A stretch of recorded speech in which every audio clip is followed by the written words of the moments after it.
I just finished my first Danielle Steel book of 2021, and we know there is at least 3 more to go, but it was amazing. Neighbors came out January 5th, debuted as number 2 on the New York Times bestseller. I am so happy for her. This book was everything. I loved it. And I saw so many comments of people who said that they hadn't read her in a long time. And then they read this and they're like, oh my God, I got to go back and read it. So for all of you who think that Danielle Steel cannot write a New York Times bestseller, you are wrong. And you need to go read this. I just finished it. So I'm all emotional about it, but that's okay. It was that good. I love when a book does that for me. 288 pages, which is Danielle's sweet spot. She can tell an amazing story in 288 pages. I just don't know that many authors who can do that. I really don't.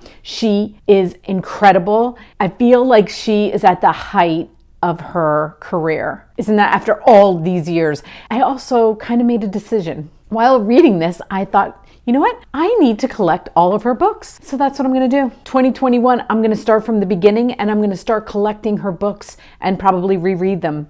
I need to. This book convinced me that I need to reread her books. But let's talk about this book, Neighbors. This book is Fredrik Backman's Anxious People and Better. For all you Fredrik Backman fans, I'm sorry, but it was, to me, it is better. And I loved Anxious People, and you can watch my video on that. You know I did. This one was so much better. I connected to these characters better. The ending was better. I don't know. If you've read both of them, you got to let me know if I'm right or if I'm wrong. I can handle it. If you say I'm wrong, I'll accept it. But I don't think I'm wrong. I think this book is better. And that book is still on the New York Times bestseller. That's how good that book is. Let me know if you agree with me. Let's talk this book. Main character, Meredith White. She is an Oscar-winning actress who now lives in San Francisco through a lot of tragedies, which include her husband leaving her for another woman, and then the death of her son, the abandonment of her daughter. She becomes a recluse. She just doesn't leave her house anymore. An earthquake happens. Now in Anxious People, it was a failed bank robbery that brought a whole bunch of people together. This one is an earthquake, and these people are neighbors. They kind of know each other. They kind of don't. Look around your neighborhood. Don't you have those neighbors where you're like, I know them. You might not even know their names sometimes. You're like, I know them, but I don't know their names.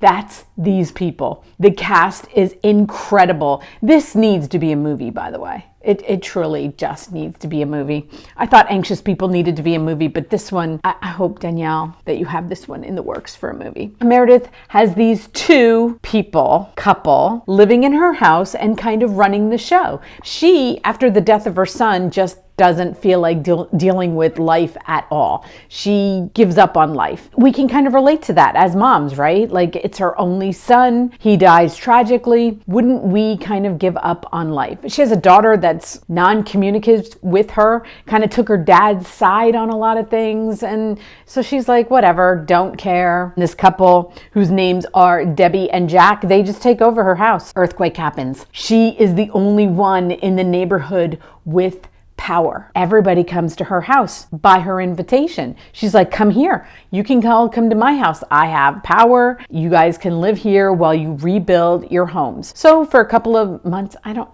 think it was too long. I don't want to say a couple of months. It might have been like a month.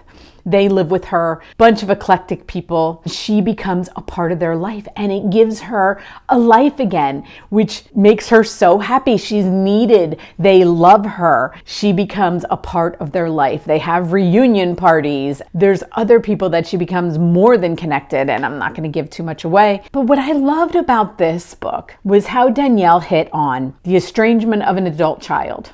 If we haven't experienced that ourselves, we at least know people who have. And I am not going to give it away, but she dealt with it perfectly, which makes me think she knows what she's talking about. She dealt with domestic abuse. She dealt with the loss of a child. What does a mom go through when they lose a child? Those were the topics that she stuck really closely with, especially domestic abuse. She hit on it. A lot of people said that it triggered them. If you have an issue with it, I don't know, maybe it will trigger you, but I still thought that she dealt with it really, really well. Didn't go into too much gory detail because, let's just be honest, a Danielle Steel book will not do that. And you know you're in for a happy ending anyway. You know you're not going to get a sad ending. You know that everything is going to come to this perfect conclusion, and we're all going to walk away from this book very, very satisfied, like I just did. I'm so happy. So happy that I did not give up on Danielle. I am so happy I went back to reading her books after years of not.